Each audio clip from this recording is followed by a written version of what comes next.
截至2060年1月，全球超越战神级武者数量已升至81人，人类反攻怪兽的时机或将到来。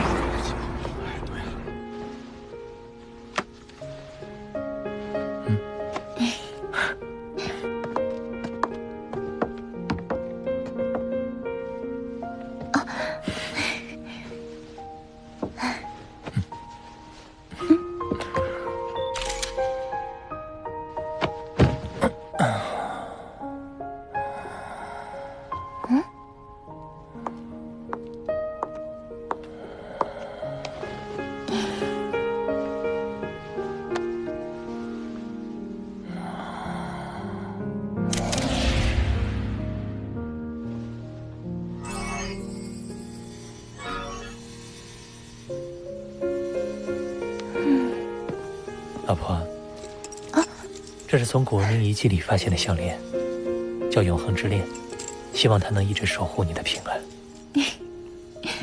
难得你开窍一回。结婚作为地球人繁衍后代的程序，又是订立誓约，又是物品赠与，还挺繁琐。我和许昕结婚，可不是为了走程序。各组织在雾岛得到大量木亚精后，行星级武者增加了不少。各国也有充足的人手抵御怪兽。这1年来，地球前所未有的平静，我也能安心和许昕办婚礼了。那个也不错。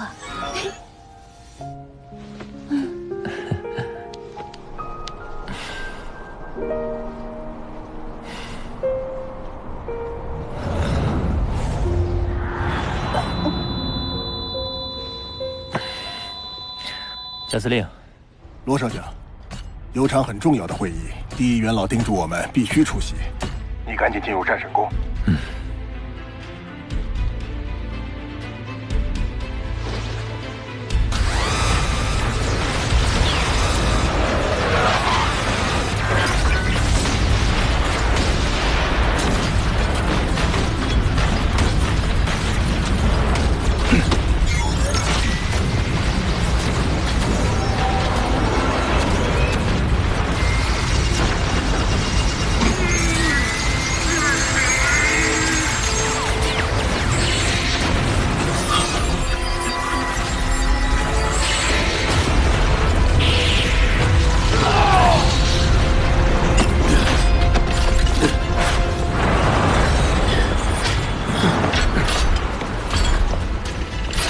给我怪兽的数据。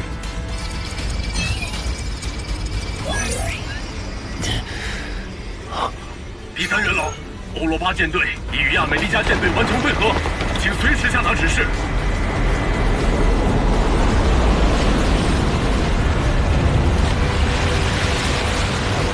全体听令，出动所有空中和海洋作战单位。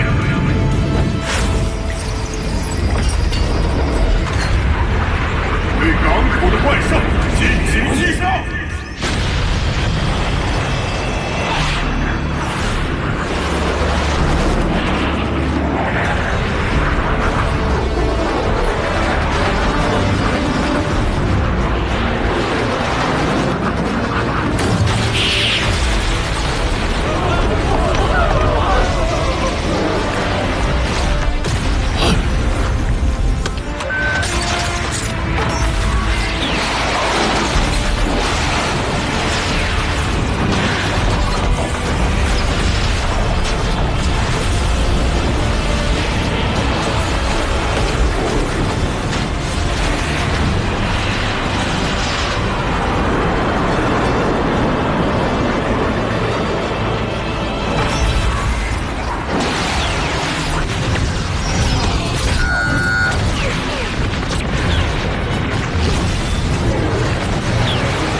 劫的火力，他瞬间就躲过去了。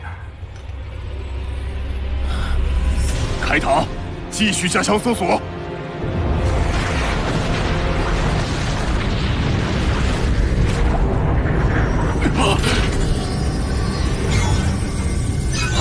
什么？就是目标！就是目标！就是目标！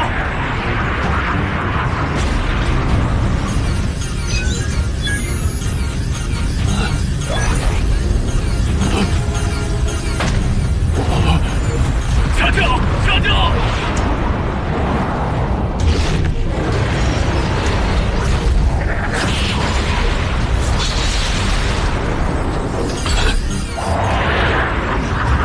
去重跟随我，我去往9点钟方向，切断团动路线。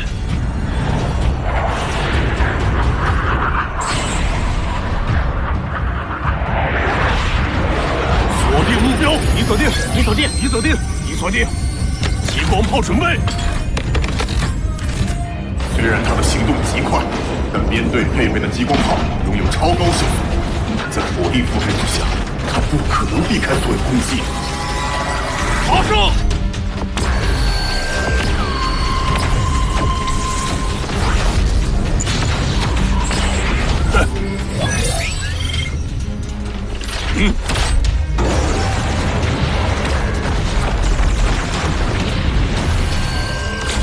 命中目标。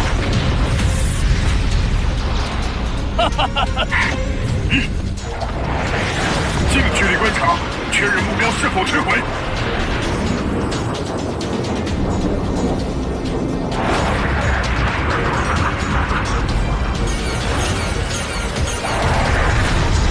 目标在前面，快闪开！足以击杀王级怪兽的激光炮，竟然不起作用！失去控制！失去控制！失去控制！不朽！不朽！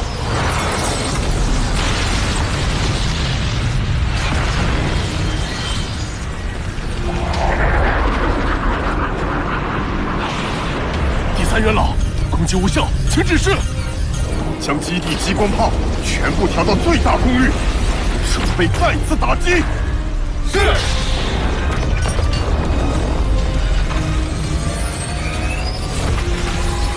海塔，继续带领空中编队负责诱敌，一定要把目标引入攻击范围。这儿。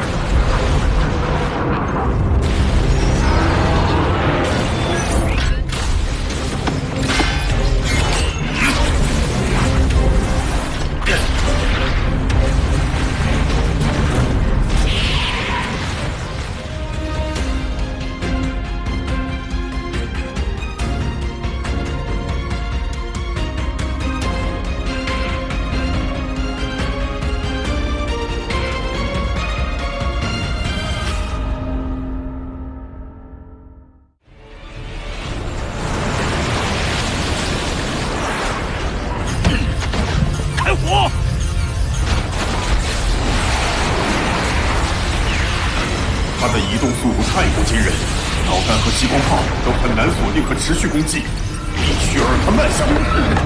海塔，我有个作战计划。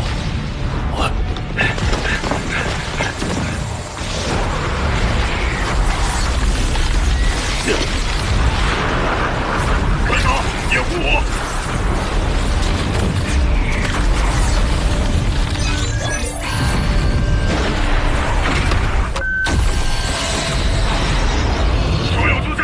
停止攻击！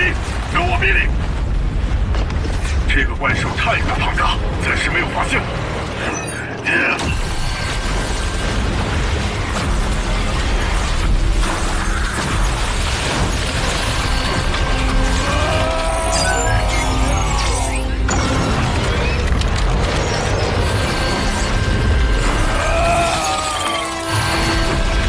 守不住它，只能短暂的拖慢它的速度。这就是机会，趁现在！热炮发射！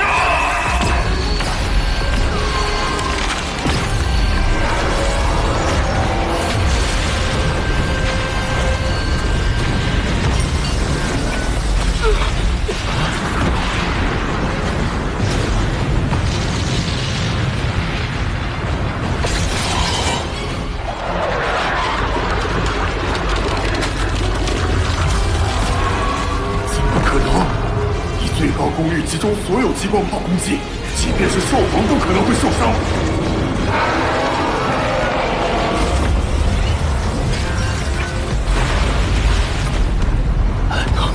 丢失目标，哪儿去了？什么？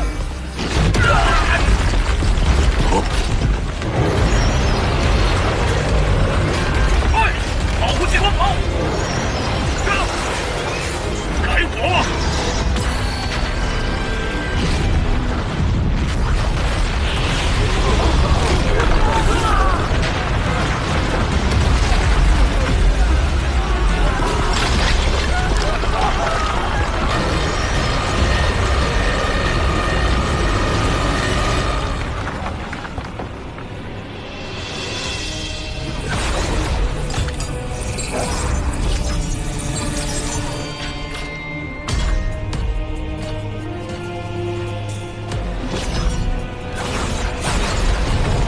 此次牵涉到国防事务，第一元老考虑到你我和索科洛夫都有军方背景，就让我们和五大元老同坐，倒是方便与各国政要协商。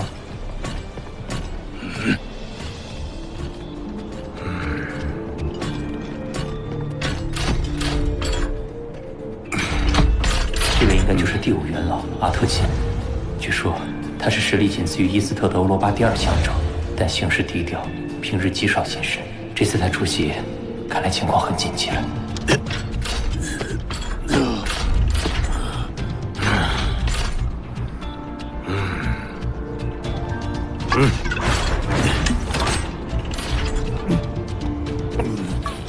莫汉德森的伤势好重，他到底经历了什么？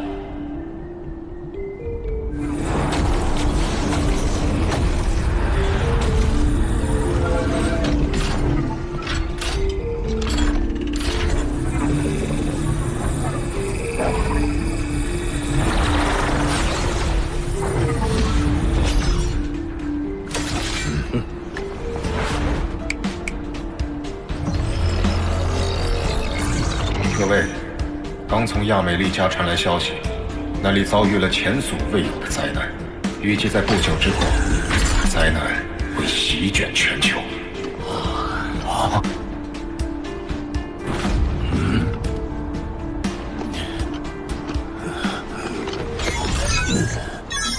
这里有一段画面，你们看了就明白。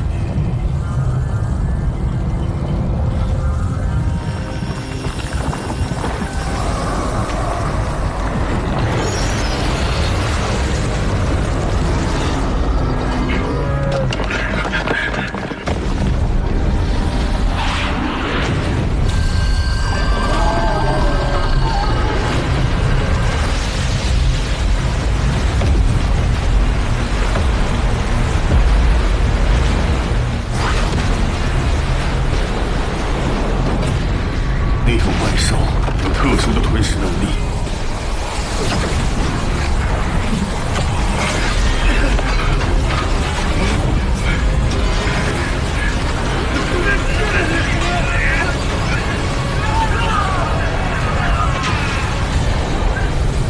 整座基地、整个航母编队，乃至所有士兵，全部分解成碎块，最后一同被吸入怪兽口中。战争基地被整座吞噬，几乎没留下残骸。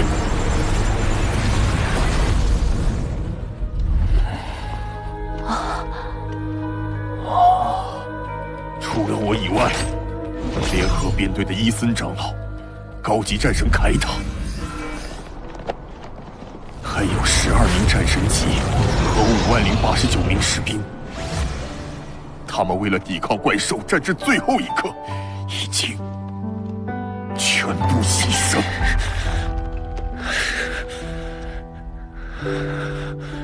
人类将要面对一场前所未见的浩劫。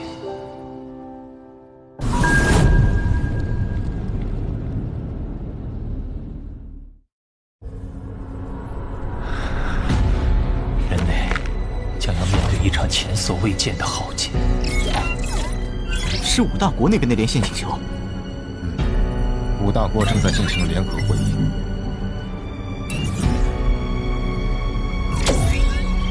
我提前知会他们，异体一旦涉及到那头神秘怪兽，并及时与我们连线。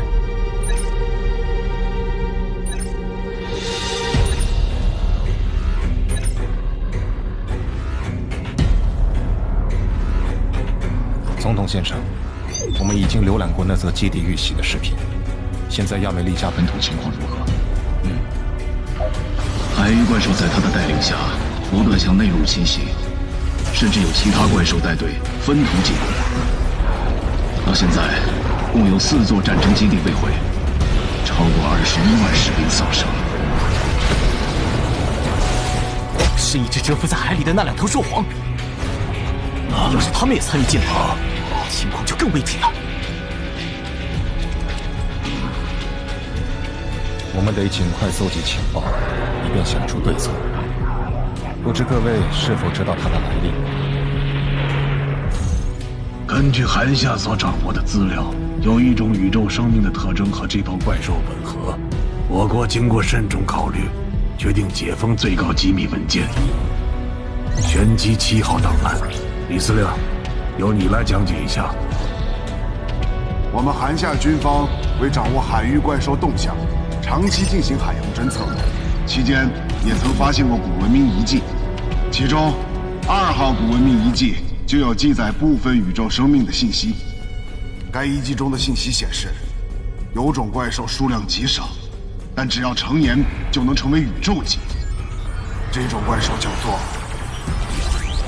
星空巨兽。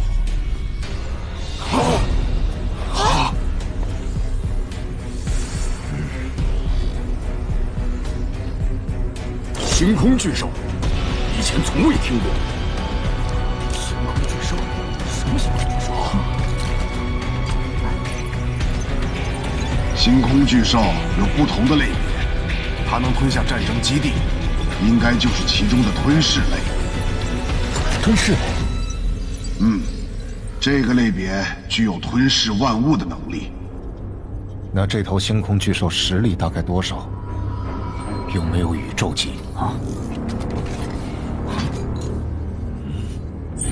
资料描述，宇宙级星空巨兽体长为数千米至万米，这一头仅180米。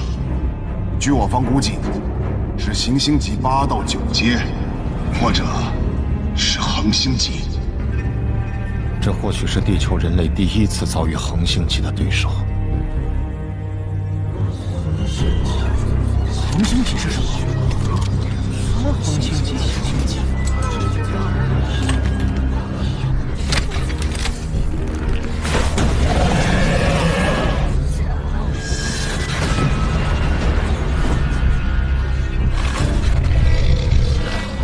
那该怎么对付他？要不然，亚美利加不知还会有多少伤亡。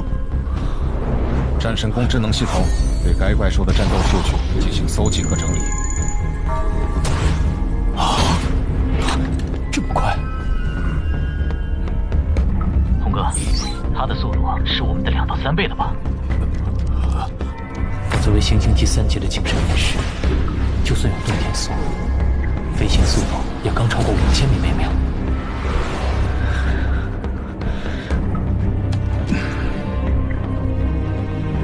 无论从第3元老的战斗表现看，还是从数据看，人类要正面对抗星空巨兽，只怕毫无胜算。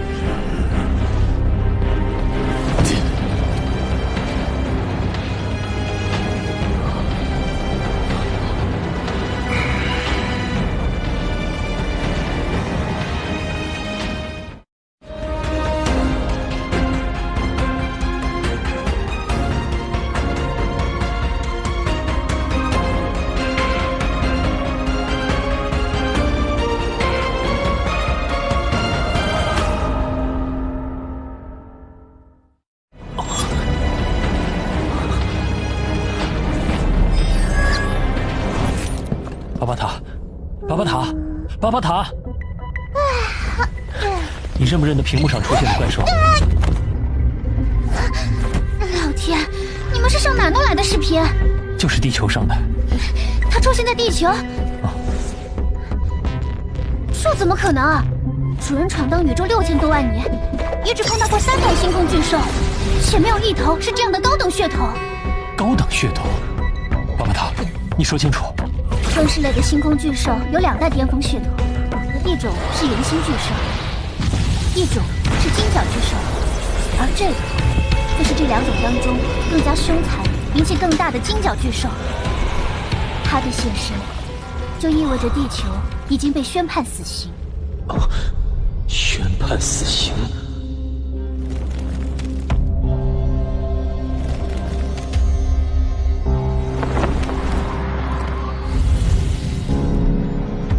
我的同学、老师、武馆师兄弟、教官，我的父母亲人，我的爱人，我从小到大接触的所有人，都只是寒夏民族其中一个不起眼的很小很小的一滴水，而寒夏民族则是地球人类的一部分。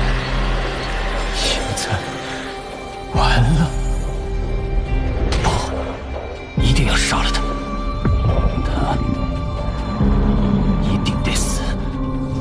你发烧了吗？你一个行星级3阶精神孽师，竟然敢招惹恒星级金角巨兽！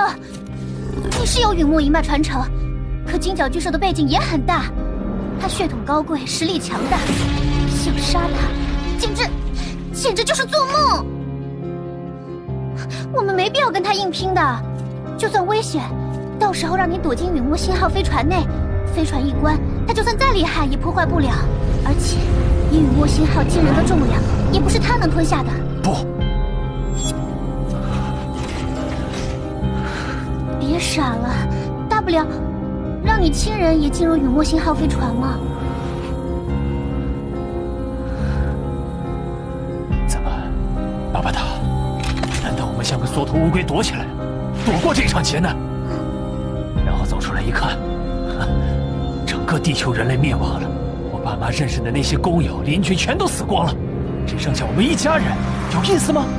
你让我爸妈怎么生活，我怎么生活？无法想象。理解不了你们人类的想法，根本不是对手，还反抗。人无法离开社会，无法脱离民族祖国。地球上如果就孤零零的一个人活着，生不如死，哪怕他一个国家灭亡，幸存的子民有一个称呼，叫做亡国奴。地球是我的根，寒夏民族是我的根，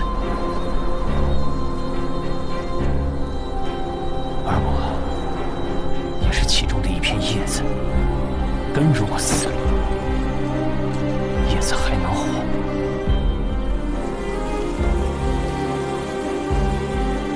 巴巴塔，告诉我，怎么杀死他？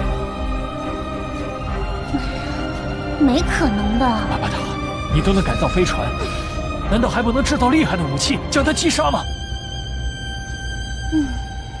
轰杀恒星级的武器。罗峰，在宇宙中，恒星级已经算一方强者，宇宙级强者更是能靠肉体跟星际舰队搏杀。也就是说，一般星际舰队很难击杀宇宙级。击杀恒星级也是需要大威力的武器，这等威力武器制造非常复杂，最起码需要几年功夫。可是以金角巨兽的速度，1个月内绝对横扫整个地球。而且罗峰，大威力武器制造容易，发射呢？你要发射并且命中目标也很有难度。所以，如果真的要反抗，只有一个办法。是什么？你们地球上有一些宇宙战舰残骸，那些残骸中就可能配备大威力武器。虽然受到长时间侵蚀，早就无法用，可是我如果改造一下，或许还可能再用。当然，只要碰运气。毕竟能击杀恒星级的武器，在星际战舰中也算大威力了。比如你们馆主总部那艘飞船，只是运输舰，配备的武器一般都比较差。巴巴塔，你告诉我这头金角巨兽的准确实力。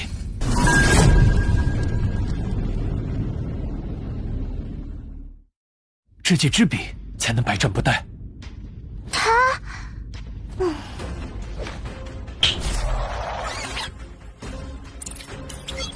你看，他头上那根有大量金色密纹的独角旁，是不是有一个凸起？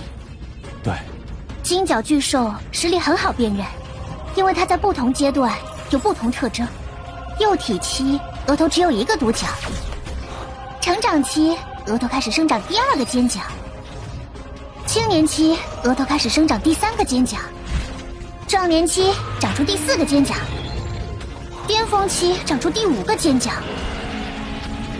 实力越往后，尖角上的金色密纹越复杂，直至最后尖角就仿佛金色，所以它才被称为金角巨兽。它第2个角才仅仅1个凸起，估计才踏入恒星期不久。不过它血统太强，成长速度非常惊人。在成长期，它会疯狂吞噬大量金属并吸收，实力不断提升。所以要杀必须赶紧杀，否则它会越来越强。难怪它吞噬战争基地，战争基地几乎都是金属。放心，它作为金角巨兽，虽然有体内世界，可毕竟是才刚刚结束幼体期的小家伙，每天的饭量是有限的。不过罗峰，我还是得劝你一句，星空巨兽每一头都不好惹，它们血脉中蕴含着古老的传承记忆，想杀星空巨兽很难。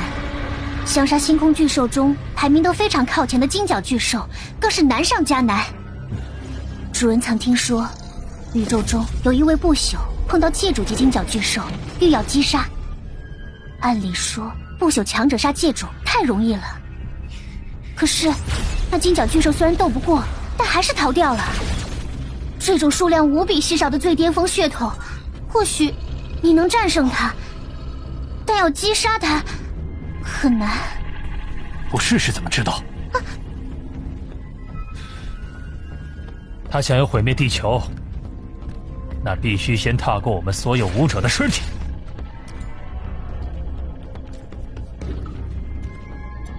地球是我们人类共同的家园，而身为武者的我，存在的意义就是用生命誓死守护这个家园。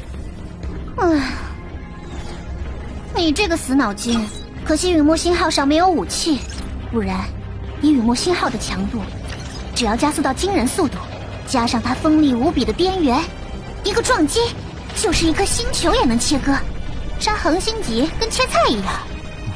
可惜雨墨星号损坏，根本没办法飞。大卫，如果是行星级8阶、9阶的怪兽，我们还有希望；可如果是恒星级，胜利的可能性最多只有1成。若采用大当量核弹打击，具备实施条件吗？大涅槃时期之前，超大当量的核弹连试验都没地方试验。可是基地式时代，空旷的上万平方公里的地方多的是，条件是有的。详细计划还是交与各国专家讨论吧。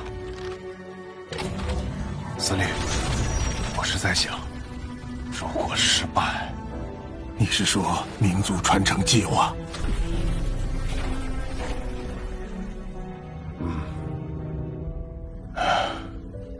大涅槃时期以来，我们见过太多的老百姓因为怪兽而颠沛流离。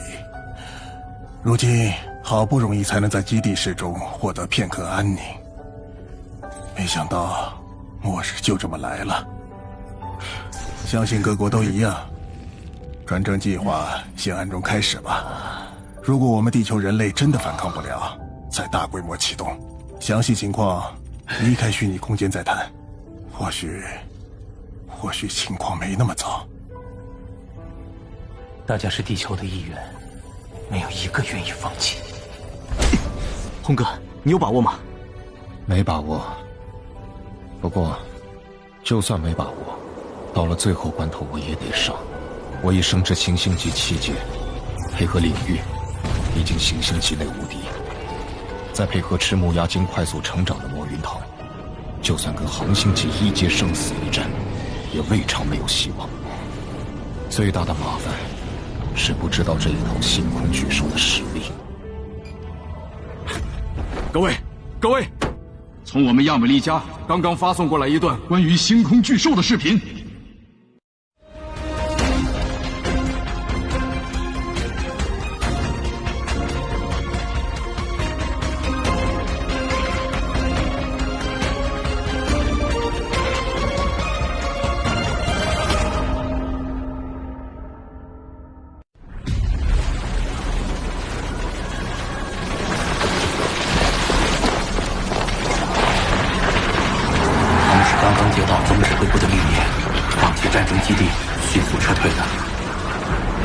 主要是我们总指挥部通过卫星，发现那星空巨兽正在朝这方向飞。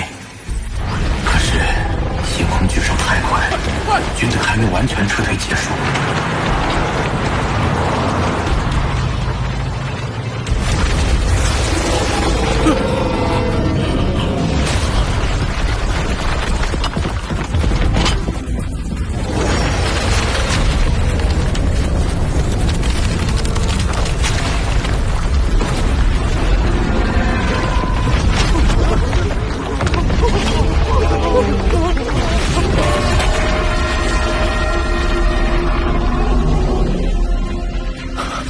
又要被吞了。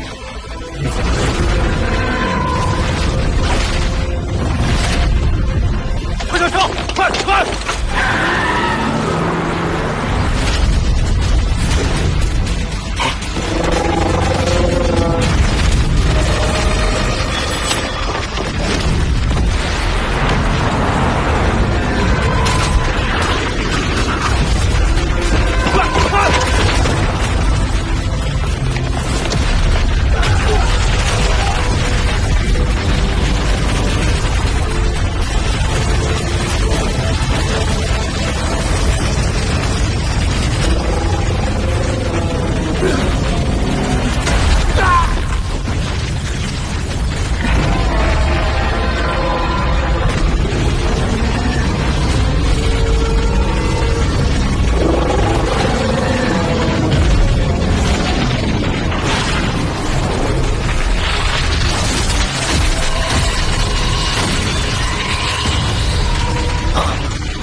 各位，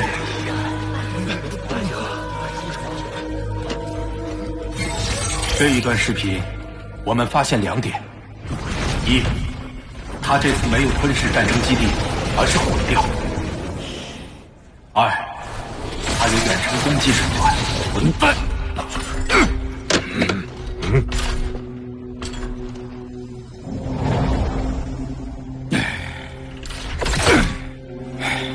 怎么了？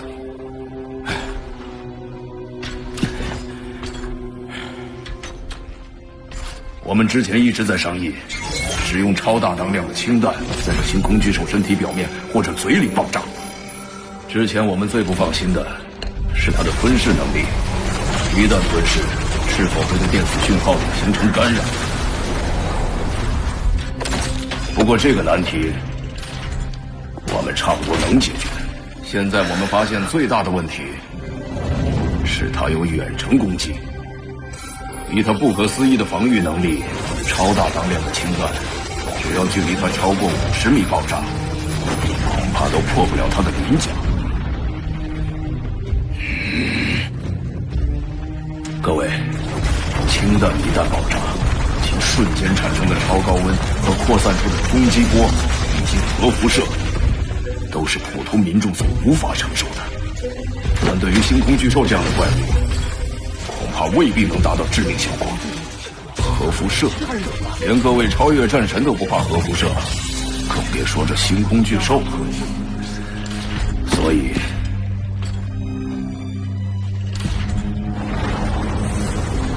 只有在足够近的距离内，瞬间的强大爆炸，才有机会重创甚至摧毁星空巨兽。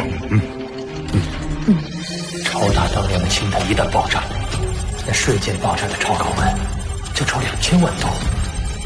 不过必须在他身边，因为聚变释放的超大能量是朝各个方向扩散，距离中心点越远，威力越弱。对星空巨兽这样神秘不可思议的存在，必须越近越好，最好是在他嘴巴里爆炸。他口腔内部防御绝对不及体表人强，到时候上亿吨当量的氢弹在他嘴巴里，一定炸得他头颅化为虚无。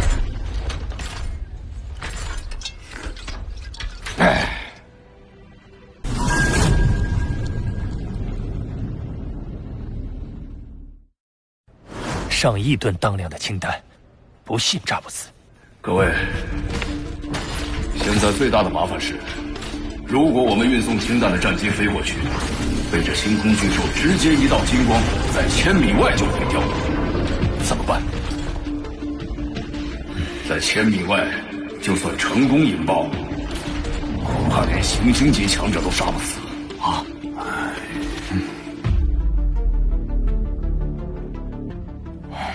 各位，氢弹近身爆炸只有一次机会，一旦失败，以星空巨兽的智慧，吃过亏后，将绝对不会让任何一架战机近身，我们将再无机会。到时候，用我的洪荒级智能战机承载氢弹，以洪荒级智能战机防御威力，除非他亲自近身攻击，否则那随手金光是毁不掉洪荒级智能战机的。战机承载氢弹，一旦近身，智能系统会控制战机自爆。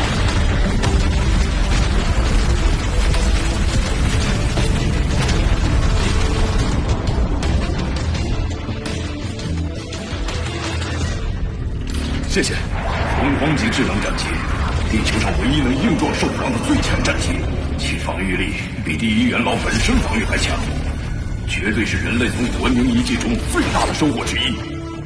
这样一来，氢弹在星空巨兽嘴里爆炸的可能性大多了。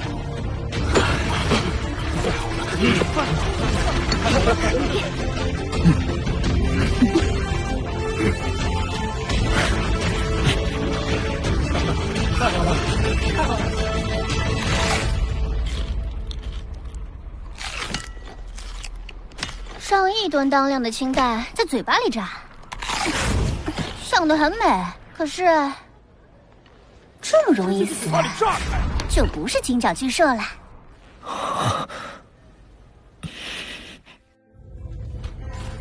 各位，对于这头星空巨兽，我知道一些资料。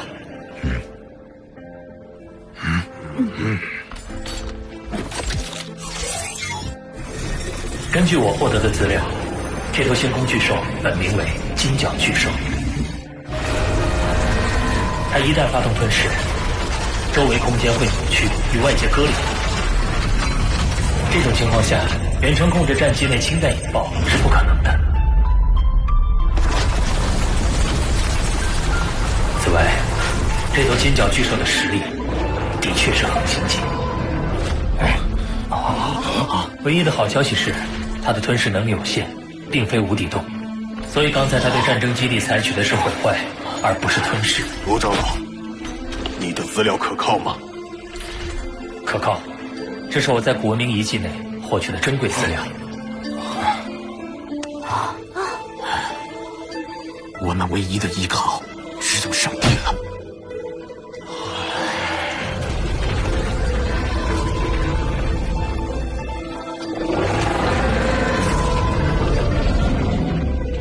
关主，我希望能够获得5大国和各国武馆授权阅读地球所有古文明遗迹的资料。你这是？古文明遗迹很多都是外星战舰残骸，我想找找看，也许能从中找到厉害的武器。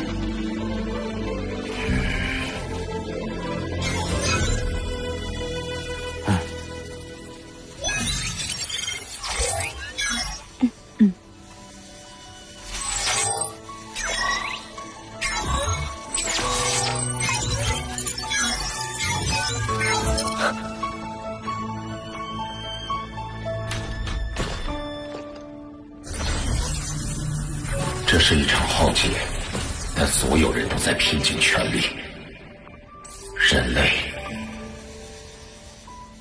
能够挺过去。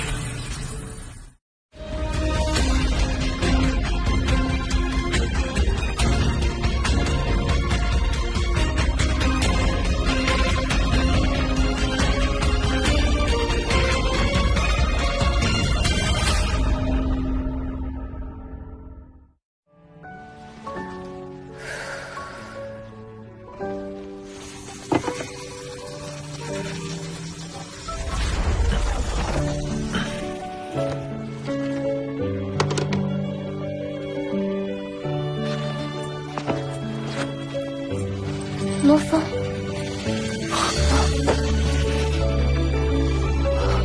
怎么了？别怕，有我在。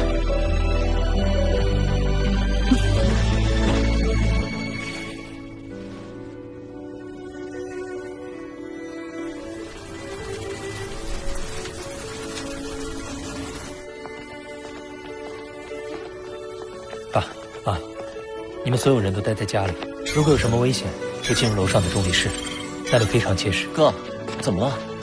浩劫，一场全人类的浩劫来了。亚美利加出现了一头名为金角巨兽的怪兽，我、红和雷神都不是对手。最强频率的气功炮也无法升起分毫，在他的攻击下，各国的战争基地都在快速沦陷。他所带来的这次浩劫，恐怕会比大涅槃更严重。我会找到对付他的办法的。巴巴塔，古文明遗迹的资料你都收到了，结果怎么样？刚解析完毕。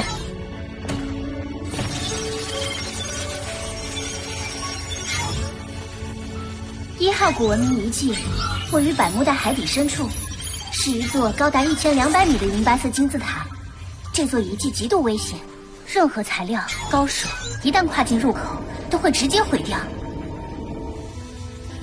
2号古文明遗迹地处苏维埃特极北之地，是一艘碎裂的飞船残骸。这艘飞船的等级不够，不会有你想要的武器。31号古文明遗迹位于韩夏国境内的神农架深处，球形，直径超800米，表面散发大量无法防御的毒气。至今没有人能活着进入31号古文明遗迹。31号古文明遗迹也与1号、12号古文明遗迹并称3大绝境。我该进入哪一个？除了3大绝境，其他遗迹各国都探索的差不多了，去了也没有用。而1号和31号遗迹是必死之境，宇宙级强者去了也是必死。所以目标是12号古文明遗迹。以你现在的实力来说，进入12号古文明遗迹也有较大危险。这个时候，再危险也得上。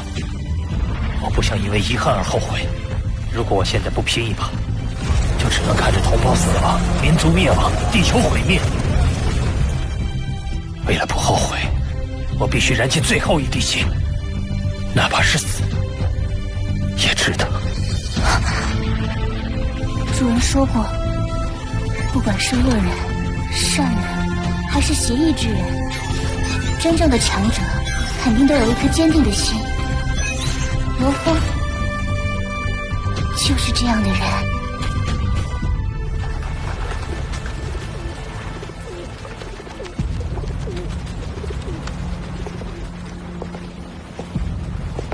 李大哥，听说你马上要去古文明遗迹探索，我来给你送个行。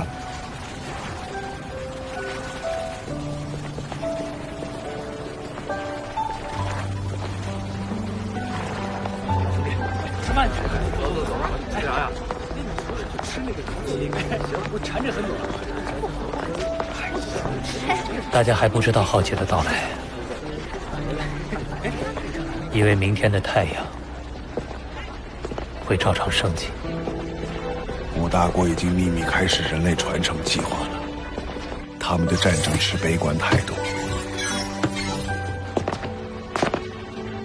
人类传承计划，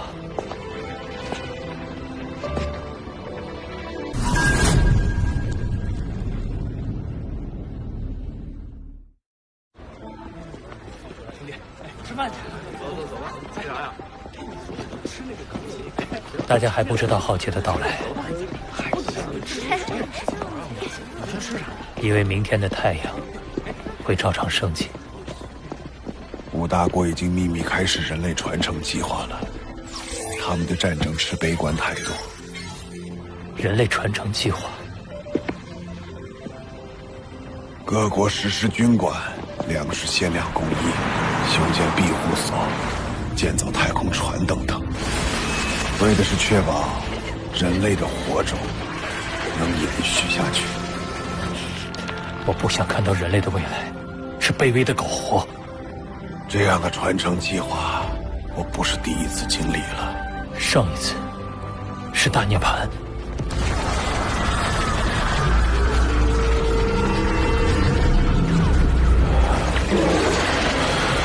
你没有真正经历那段生死挣扎的岁月，可能不清楚我这一代人的心情。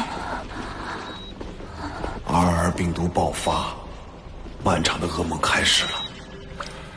我的母亲被感染，无法治愈，甚至在持续的变异。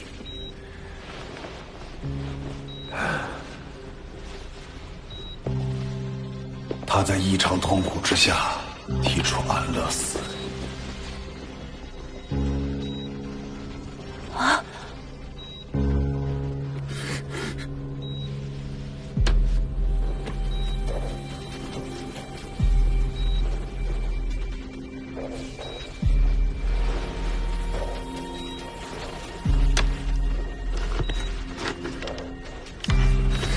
父亲含泪尊重了母亲的决定，但当时的我只是痛恨他放弃了母亲。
老城区出现怪兽，军方紧急动员。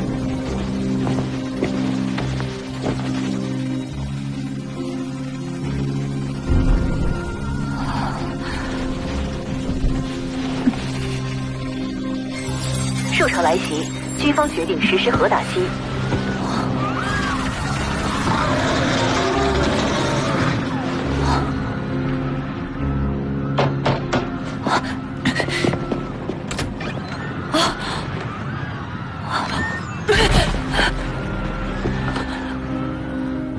为避免放射性物质危害，请实地就近前往地下避难所。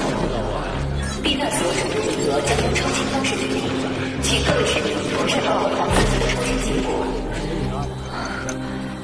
150233号过来，其他人退后。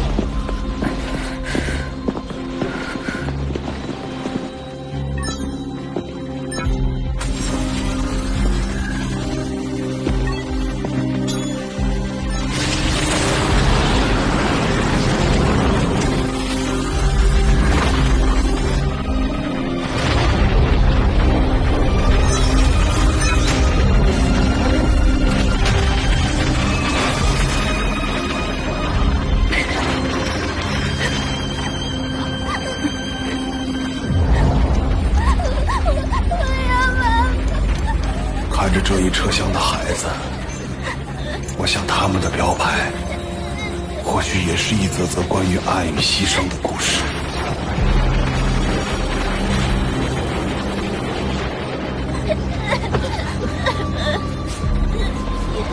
一直为你父亲的我，直到最后都在受着他的保护。今后也轮到我去保护别人了。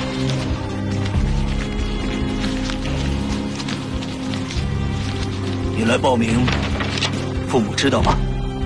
他们知道的。你还不符合参军的条件。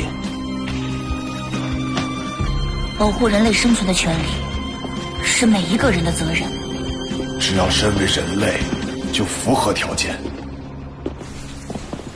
后来，随着武者的涌现，人类得以建立基地时生存下来。一晃30多年过去了。可是怪兽每年都会出现更厉害的种类和作战方式。我现在唯一的心愿，是我的后辈们还有未来和希望。我已经老了，而罗峰还有无限的可能。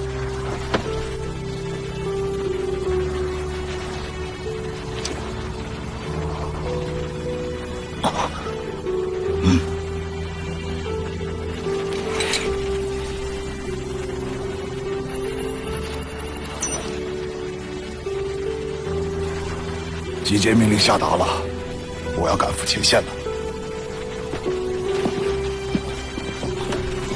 林大哥，你保重。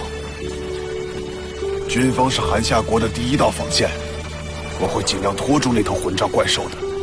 再见，罗少将。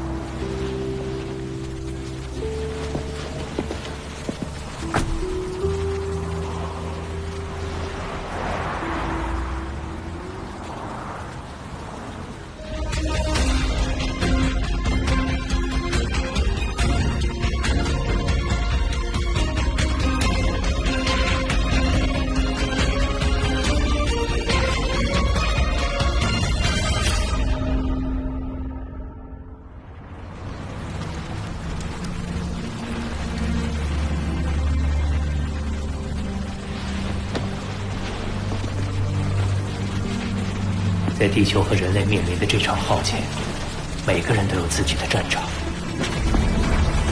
都必须迎接自己的战斗。1号，出发，前往12号古文明遗迹。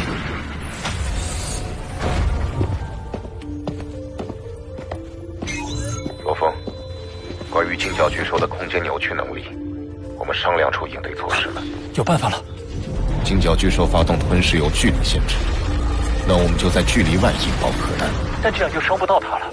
我们就是要它判断核弹对自己没有伤害，这样才能接近它。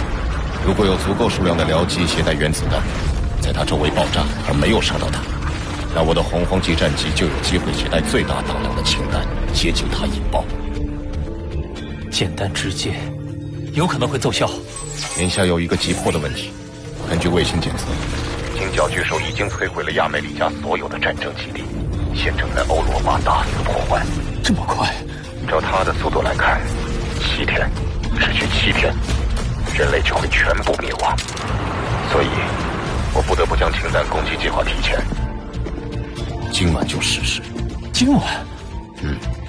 现在计划提前，僚机还没有全部到位，我需要紧急征用你的智能战机。好。我现在就把战机权限交还给你。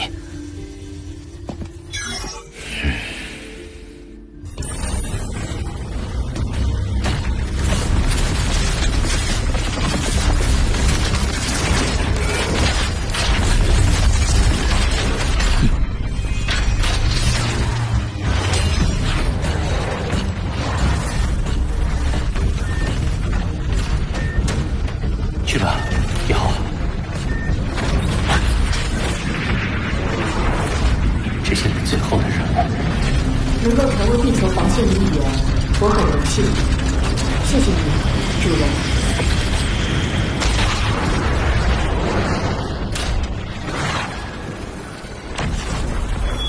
罗峰，海面距离海床有5100米，而12号古文明遗迹在海床下方3300米。明白。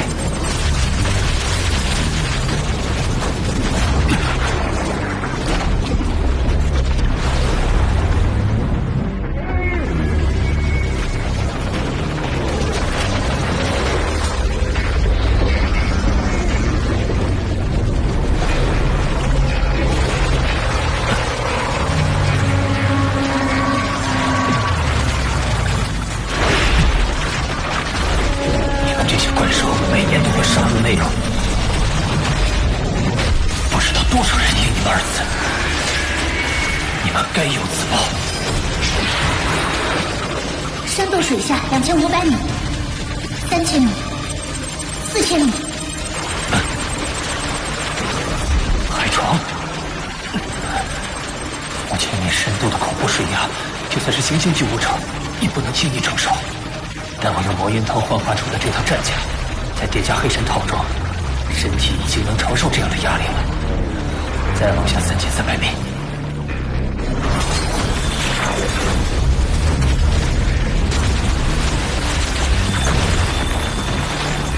巴巴塔，这种隐秘的地方，当初地球各国是怎么发现这遗迹的？靠地球科技当然不行，他们也是靠星际战舰上获得的探测仪器才发现的。除了像我这种能够主动隔离信号伪装，令你们无法探查的外，地球上其他仪器几乎都被发现了。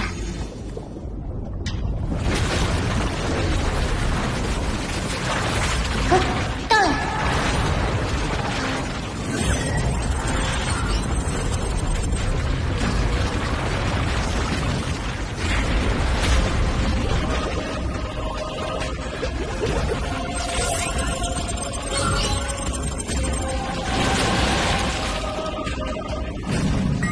我的精神念力能够辐射周围500米，但也只能辐射到这艘战舰的一小部分。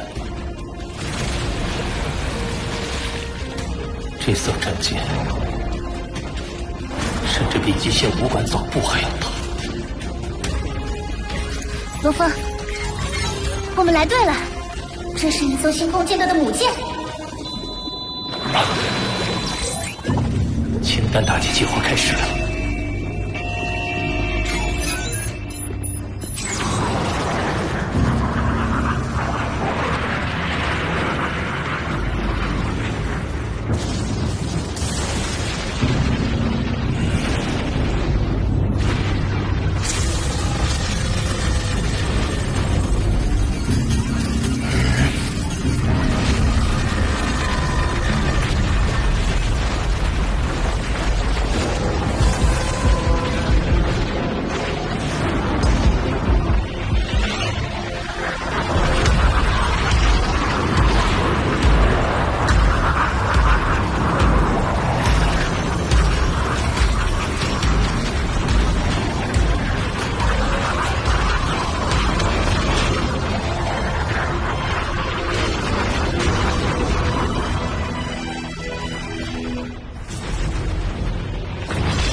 阶段，轻量核弹麻痹计划启动。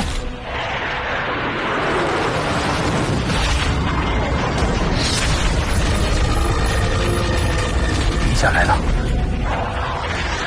携带2万吨当量的核弹。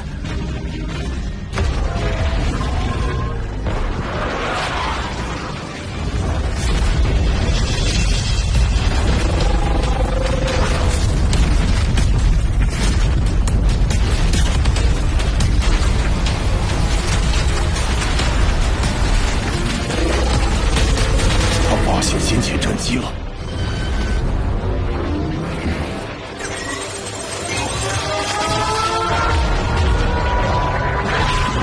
3000米，一定要成功！他开始攻击了。500米，就是现在！起爆！